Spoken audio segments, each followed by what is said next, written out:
আসসালামু আলাইকুম সুপ্রিয় দর্শক, শুরুতেই জানিয়ে দেব সর্বশেষ পাওয়া আপডেট তাজা খবর।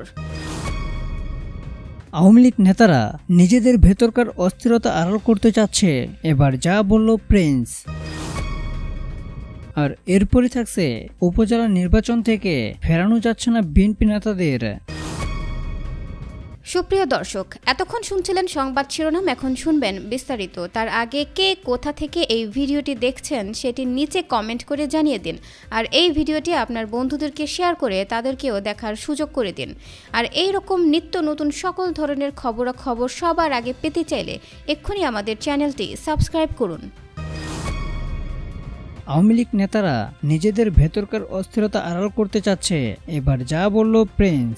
বিএনপির সাংগঠনিক সম্পাদক সৈয়দ এমরান সালেহ প্রিন্স বলেছেন, আওয়ামী লীগের নেতারা প্রতিনিয়ত অসত্য ও বিভ্রান্তিকর কথা বলে নিজেদের ভেতরকার অস্থিরতা আড়াল করতে চাচ্ছে।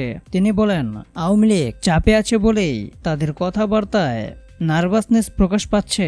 আন্দোলন ও জনমতকে ষড়যন্ত্র আখ্যায়িত করে আওয়ামী লীগ গণতন্ত্র ও ভোট ছাড়াই বিদেশি শক্তির সহায়তায় ষড়যন্ত্র করে ক্ষমতায় টিকে থাকতে চায়। শুক্রবার সকালে নেত্রকোনা জেলা বিএনপির প্রতিনিধি সভায় প্রধান অতিথির বক্তব্যে এসব কথা বলেন এমরান সালেহ প্রিন্স। প্রতিনিধি সভায় তিনি বলেন, বেগম খালেদা জিয়াকে সরকার ভয় পায়, সে কারণে তার সঠিক সুচিকিৎসার পথে প্রতিবন্ধকতা সৃষ্টি করছে।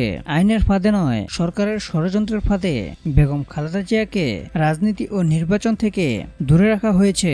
আইন নিজস্ব গতিতে চললে বেগম খালেদা জিয়ার বিরুদ্ধে রায় দূরের কথা, মামলায় চলতো না। তিনি বলেন, ৭ জানুয়ারি নির্বাচন জনগণ স্বতঃস্ফূর্তভাবে বর্জন ও প্রত্যাখ্যান করার প্রেক্ষাপটে এখন উপজেলা নির্বাচন পরিকল্পিতভাবে আবার সাজানো পাতানো নির্বাচনী দেখানোর জন্য সরকার ফাঁদ পেতেছে।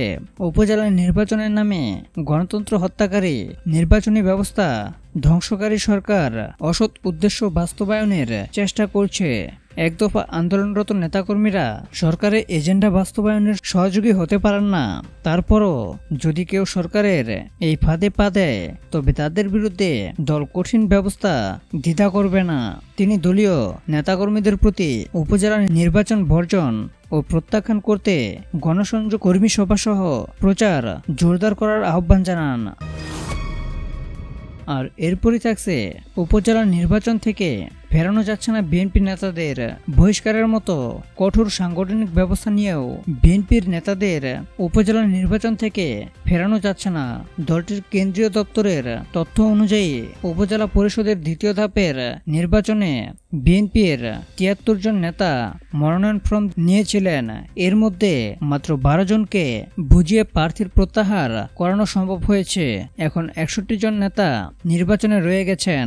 বিএনপির দায়িত্বশীল সূত্র জানিয়েছে যে ৬১ জন নেতা দলীয় সিদ্ধান্ত উপেক্ষা করে উপজেলা নির্বাচনে অংশ নিচ্ছেন। তাদের গতকাল বৃহস্পতিবার কারণ দর্শানোর নোটিশ পাঠানো হয়েছে। পরবর্তী পদক্ষেপ হিসেবে প্রথম ধাপের মতো দ্বিতীয় ধাপেও ৬১ জনকে একযোগে বহিষ্কারের সিদ্ধান্তের দিকে যাচ্ছে বিএনপি। যদি এর মধ্যে কেউ নির্বাচন থেকে সরে দাঁড়ানোর ঘোষণা না দেন, তাহলে প্রথম ধাপের ৭২ জন সহ ২ ধাপে বিএনপির নেতাদের বহিষ্কারের সংখ্যা দাঁড়াবে ১৩৩-এ।